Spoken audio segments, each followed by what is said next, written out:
नमस्कार. रॉयल कारभारीने आपल्या चॅनलवर तुमच्या सगळ्यांचे स्वागत करते. मल्हार सुमती भाग 6. आईने मल्हारला विचारलं, मल्हार, तुला उद्या दुपारी लवकर यायला जमेल का? सत्यनारायणची पूजा आहे. मल्हारने आधी खूप आडेवेडे घेतले, पण नंतर मल्हार तयार झाला पूजेसाठी. आईने गुरुजींना लगेच सांगितलं आणि सोमतीला सुद्धा आता थोडासा आनंद झाला की हे पूजेसाठी बसायला तयार आहेत माझ्यासोबत. आईने सुमतीला सांगितलं, बघ सुमती, शेवटी मल्हार माझ्या माझ्या शब्दाबाहेर नाही. तयार झाला का नाही तो पूजेसाठी? आता तू काही काळजी करू नकोस. तुमचा संसार सुद्धा लवकरच मार्गी लागेल. फक्त थोडासा त्याचा राग सहन कर. आई, मी वाट बघेन त्या दिवसाची. त्याच्यासाठी मी सगळं सहन करेल. त्यांचा राग सुद्धा सहन करेन. सुमतीने रात्रीचं जेवण बनवून घेतलं. आईने मल्हारला आवाज दिला, मल्हार, जेवायला चल. मल्हार जेवायला आला डायनिंग टेबलवर आणि आई त्याच्या शेजारी बसली. आई सुमतीला म्हणाली, तू पण बस ना, तू कशाला मागे राहतीयस? मल्हार रागात म्हणाला, आई, ही मुलगी जर माझ्या शेजारी बसून जेवणार असेल ना, तर मला जेवायला सुद्धा नकोय. सुमती जेवायला बसायला जाणार इतक्यात सुमती सावरली आणि म्हणाली, नको आई, तुम्ही जेवून घ्या, मी बसेल नंतर. मी बाहेर हॉलमध्ये बसते, तुम्ही पोटभर जेवा. आईला खूप वाईट वाटलं. आई मनातच म्हणाली, आता जर सुमतीसाठी थांबले तर मल्हार मला बोलणार. म्हणून आईने पण मल्हारसोबत जेवायला सुरुवात केली.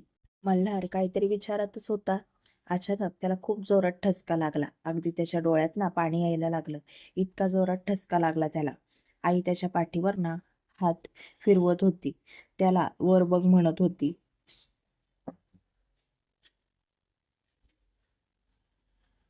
पाणी देत होती. तरी मल्हारचा ठसका जाता जाईना. सुमतीने त्याचा आवाज ऐकला आणि ती पळतच त्याच्या जवळ आली. त्याच्या पाठीवरून हात फिरवायला लागली. अहो, काय होतंय तुम्हाला? हळू जेवायचं ना, कसला विचार करत होतात?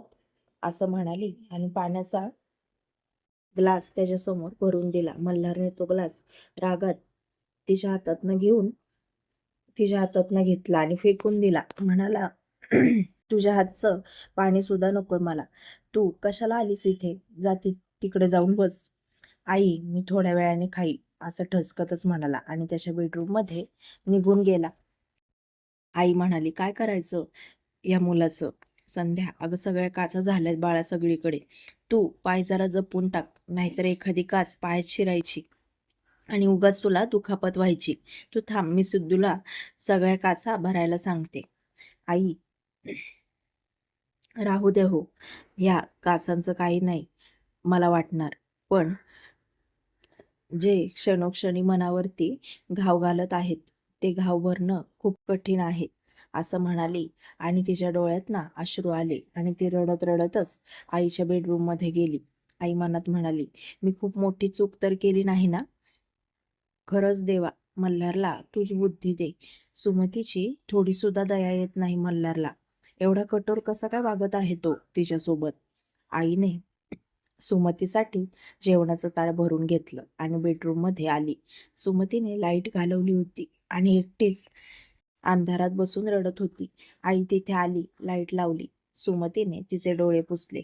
आईच्या हातात ताट बघून सुमती लगेच उठली आणि आईला म्हणाली, आई, तुम्ही कशाला ताट आणलं? आणि तुम्ही जेवलात का? तुम्हाला गोळ्या खायच्या असतात ना? आईने सुमतीला हाताला धरलं आणि बेडवरती बसवलं. सुमती, तुला एक गंमत सांगू का ग? सुमती म्हणाली, कसली आई? मल्हारच्या बाबांचं आणि माझं लग्न हे सुद्धा आमच्या दोघांच्या मनाविरुद्ध झालं होतं. मल्हारचे बाबा त्यांना खूप शिकलेली मॉडर्न मुलगी हवी होती, पण मल्हारचे बाबा मला बघायला येतच नव्हते. त्यांच्या आईने बळजबरी त्यांना मला बघायला आणलं होतं आणि नंतर माझ्या सासरकडच्यांना मी खूप आवडले, पण मल्हारच्या बाबांचा विरोध होता. पण घरच्यांपुढे ते काहीच करू शकले नाही आणि आमचं लग्न झालं.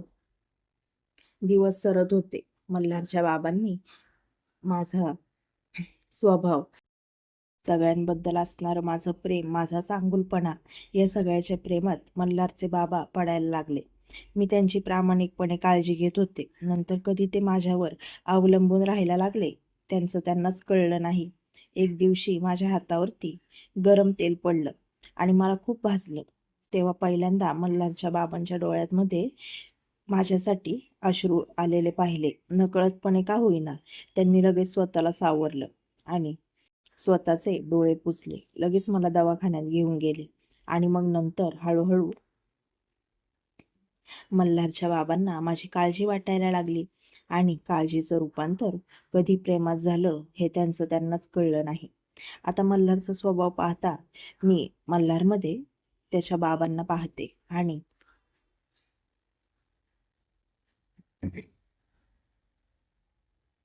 तुझ्यामध्ये मला मल्हार सेम त्याच्या बाबांवरती गेला आहे. सुमती, अजिबात हिंमत हारू नकोस आणि रडत तर अजिबात बसू नकोस. मी तुला म्हणते ना, माझ्यावर विश्वास ठेव, सगळं छान होईल. सुमती आता आईच्या मिठीत शिरली, खूप रडायला लागली.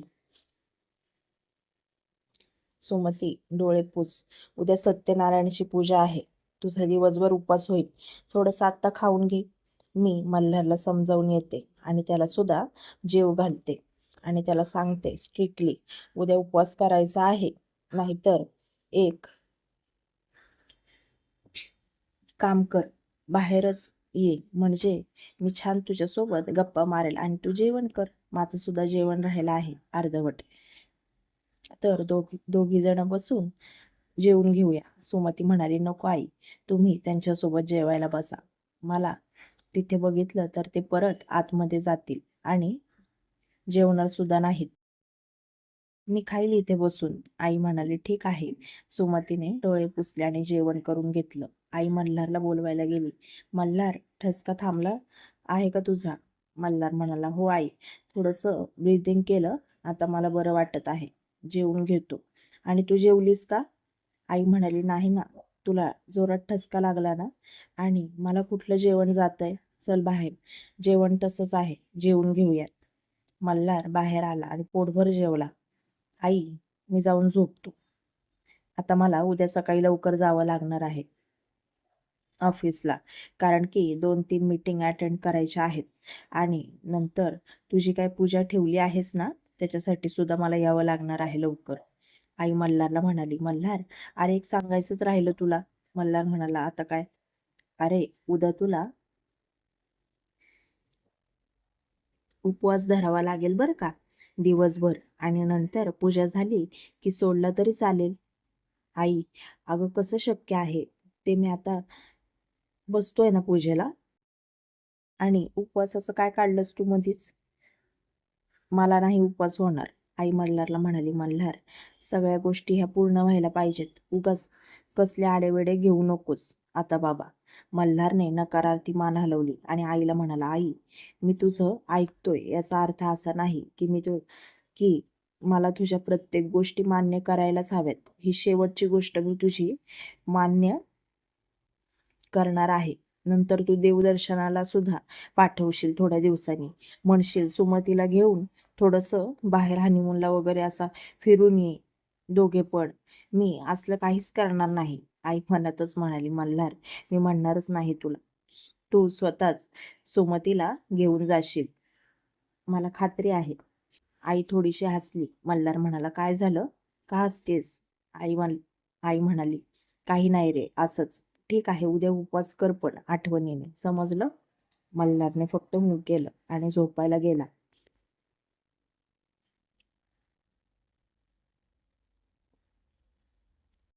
दुसऱ्या दिवशी सकाळी सुमती लवकर उठली.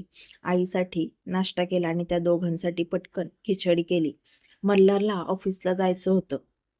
सुमती किचनमध्ये एकटीच होती आणि मल्हार तिथे आला. सुमतीला पाहून आईला आवाज देऊ लागला, आई, मला ऑफिसला जायचं आहे, मला लवकर नाश्ता मिळेल का? सुमती घाईघाईतच खिचडी प्लेटमध्ये काढायला लागली आणि मल्हार नाश्त्याची वाट पाहत होता आणि आईला सतत हाका मारत होता, आई, अगं मला नाश्ता मिळेल का? त्याच्या आवाजाने आई सुद्धा बाहेर आली. सुमतीने लगेच त्याच्यासमोर खिचडीची प्लेट आणून ठेवली आणि 2 केळी, दूध असं त्याला ब्रेकफास्ट त्याच्यासमोर ठेवलं. सुमती तिथे उभी होती म्हणून मल्हार खातच नव्हता. सुमतीला लक्षात आलं आपण इथे आहोत म्हणून हे खात नाहीत वाटतं. सुमती किचनमध्ये निघून गेली आणि आई हे सगळं लांबून पाहत होती. सुमती आत गेली तशी मल्हारने खायला सुरुवात केली. त्याने एक घास खिचडीचा खाल्ला तर मल्हारला खिचडी खूप आवडली आणि मनातच म्हणाला, बाकी सगळं जाऊ दे पण स्वयंपाक खूप छान बनवते. हाताला चव आहे तिच्या. प्लेटमध्ये होती तेवढी सगळी खिचडी त्याने संपवली. त्याला अजून हवी होती, पण सुमतीचं लक्षच नव्हतं. कसं असेल ना, ती तर आतमध्ये किचनमध्ये जाऊन थांबली होती, कारण की ह्यालाच त्याच्यासमोर ती नको होती. मग आई पुढे आली आणि मल्हारला म्हणाली, मल्हार, तुला खिचडी हवी आहे का अजून? मल्हारला खायची होती, पण उगाच नाटकं करत होता. आईला दाखवून द्यायचं नव्हतं. मल्हार म्हणाला, काही नको. ग्लासमधलं दूध संपत म्हणाला, आई येतो मी. आई मागून म्हणाली, मल्हार, उपवासाचं लक्षात ठेव. बाहेर काय खाऊ नकोस. मल्हार म्हणाला, नाही खात. सुमती हळूच किचनमधून पाहत होती. मल्हार पण ऑफिसला निघून गेला. आई किचनमध्ये आली आणि सुमतीला म्हणाली, सुमती, अगं तू पण खाऊन घे ना. सुमती म्हणाली, आई तुम्ही बसा, आपण दोघी जणी नाश्ता करूयात. मी खिचडी केली आहे, मला तुमच्यासाठी सुद्धा वेगळा नाश्ता बनवला आहे. मला माहितीच आहे. आई म्हणाली, मला माहितीच आहे. माझ्या सुनेला सगळं माहिती असतं, अगदी व्यवस्थित. सुमती, मल्हारने तुझ्या हातची खिचडी खाल्ली. फक्त तुला एवढंच दिसलं, पण मी त्याच्या समोर उभी होते तर खूप आवडीने तो खिचडी खात होता. नंतर त्याला विचारलं मी, अजून हवी आहे का? पण त्याला अजून हवी होती खिचडी. मी सांगते ना तुला आणि आई आणि सुमती दोघे हसायला लागल्या. आई म्हणाली, तुझ्याशी न बोलून त्याचंच नुकसान आहे. वेळीच त्याला समज यावी म्हणजे झालं. बरं सुमती, पटकन नाश्ता करून घे. तुझ्यासाठी पैठणी साडी काढून ठेवली आहे आणि दागिने सुद्धा आहेत. छान तयार हो. माझी सून अगदी शोभून दिसली पाहिजे. आणि मल्हारची तर तुझ्यावरून नजरच हटली नाही पाहिजे. आणि सुमती, तुझ्यासाठी एक सरप्राईज आहे माझ्याकडून. आई, कसलं सरप्राईज हो? आई म्हणाली, आता नाही सांगणार. ते बघून तुला खूप आनंद होईल असं सरप्राईज आहे. बरं चल माझ्या रूममध्ये. आईने सुमतीला पैठणी दिली आणि त्याच्यावरती सगळे कोल्हापुरी साज घालायला दिले. सुमती तुझ्या रूममध्ये तिच्या रूममध्ये गेली. सुमतीला नटवण्यासाठी एक पार्लरवाली आईने बोलवून ठेवली होती. सुमतीचा थोडासा मेकअप आणि साडी वगैरे नेसून दिली. दागिने घातले. सुमती अगदी नक्षत्रासारखी दिसत होती. मल्हार सुद्धा दुपारी आला. आई सुमतीला म्हणाली, सुमती, अजिबात त्याच्या समोर येऊ नकोस. जेव्हा पूजेला बसायची वेळ येईल ना, तेव्हाच त्याच्या समोर ये. सुमती म्हणाली, पण आई, प्रसादाचा शिरा करायचा आहे ना? आई म्हणाल्या, सुमती, अगं बाळा, त्याची काळजी नको करूस तू. तुझं आवरत होतं तेव्हा मी प्रसादाचा शिरा करून घेतला आहे आणि स्वयंपाकाची देखील काळजी करू नकोस. सगळं बाहेर ना मागवायचं आहे आणि आपण घरातलीच लोक आहोत. मल्हार दुपारी घरी आला आणि आईला म्हणाला, आई, मला खूप भूक लागली आहे. आज दिवसभर उपवास झाला ग. आई म्हणाली, बरं ठीक आहे, तुला एखादं फळ खायला देते. थोडा वेळ दम काढ पूजा होईपर्यंत, मग खाल्लं तरी चालेल. मल्हार म्हणाला, आई, तुझं काहीतरीच असतं बाबा. खाऊन पूजेला बसलो तर काय बिघडलं असतं? आई म्हणाली, अरे, नवरा बायकोंनी उपवास करायचा असतो, शुभ असतं ते. काही गोष्टी मान्य कराव्याच लागतात. मल्हारने मान हलवली. सुमतीचे बाबा सुद्धा लगेच आले आणि वहिनींना आवाज दिला. बाबांचा आवाज सुमतीच्या कानावर पडला. सुमती बेडरूम मध्ये होती आणि बाबांचा आवाज ऐकताच तिला सगळा विसर पडला आणि ती लगेच बाहेर आली. बाबांनी त्यांच्या लेकीला पाहिलं तर अगदी त्यांची सुमती नक्षत्रासारखी दिसत होती. मल्हारचं सुद्धा बाबांकडे लक्ष गेलं. सुमती त्यांच्याकडे पळत आली आणि त्यांना मिठी मारली. बाबांनी प्रेमाने तिच्या डोक्यावरून हात फिरवला आणि तिला म्हणाले, सुमती, सुखी राहा. बाबा मल्हारकडे आले. मल्हारने त्यांची चौकशी केली. कसे आहात काका तुम्ही? विनायकराव म्हणाले, खूप छान आहे. तुम्ही कसे आहात? मल्हार म्हणाला, मी पण खूप छान आहे. पण तुम्ही मला आहो जाओ कशाला करताय? मला मल्हार म्हणा आधीच म्हणायचा तसं. आई म्हणाली, मल्हार म्हणू ते त्यांना. अरे तुझा मान आहे तो. मल्हार म्हणाला, आई मला लहानपणापासून त्यांनी अंगाखांद्यावर खेळवले आणि आता अचानक असा आहो जाओ म्हणणं म्हणजे मला खूप ऑकवर्ड वाटत आहे. काका तुम्ही मला मल्हारच म्हणा. आधी म्हणायचात ना तसं. विनायकराव म्हणाले, बरं मल्हार तू म्हणशील तसं. मी मल्हारच म्हणेल तुला. आई सुमतीला म्हणाली, सुमती अगं बाबांना पाणी दे. भाऊजी बसा ना तुम्ही. मल्हार आतमध्ये निघून गेला. विनायकराव म्हणाले, मल्हारचा राग अजून गेला नाही का वहिनी? आई असल्याने म्हणाली, भाऊजी आता सगळं वेळेवर सोडायचं आपण. सगळं छान होणार. तुम्ही कुठलंच टेन्शन घेऊ नका. सुमतीच्या पाठीशी मी आहे.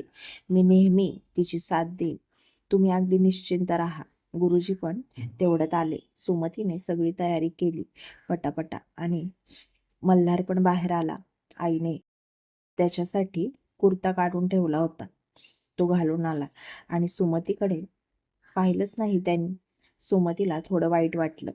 आपण एवढं तयार झालो पण आपल्या नवऱ्यानेच आपल्याकडे पाहिलं नाही म्हटल्यावर थोडंसं वाईट वाटणारच ना. ती तयार झाली होती फक्त त्याच्यासाठी.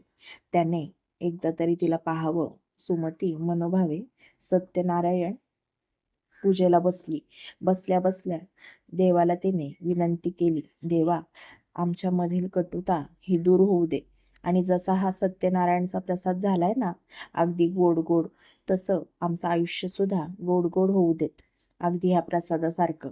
सुमतीला उखाणा घ्यायला लावला. गुरुजींनी सुमतीच्या पदराला मल्हारच्या उपरण्याची गाठ बांधायला सांगितली आणि तिला उखाणा घ्यायला सांगितला. सुमतीने एक छानसा उखाणा घेतला. मग नंतर मल्हारला उखाणा घ्यायला लावला. मल्हार कसला घेतोय उखाणा? मल्हारने आईकडे पाहिलं. आई म्हणाले, गुरुजी ते राहू द्या, तुम्ही पूजा चालू करा. गुरुजी म्हणाले, ठीक आहे. मग गुरुजींनी पूजा चालू केली. पूजा निर्विघ्न संपन्न झाली. दोघांनी पण जोडीने मोठ्यांचे आशीर्वाद घेतले. आईच्या पाया पडायला आले. दोघं एकत्र खाली वाकले आणि त्या दोघांची एकमेकांना जोरात टक्कर झाली. तेव्हा मल्हारने सुमतीकडे अगदी चिडून रागात पाहिलं. सुमतीने घाबरून डोळे बंद करून घेतले. तेव्हा मल्हारने तिच्याकडे पाहिलं आणि मल्हारचा रागात असलेला चेहरा कधी तिच्या निरागस चेहऱ्याकडे एकटक पाहायला लागला त्याचं त्यालाच कळलं नाही.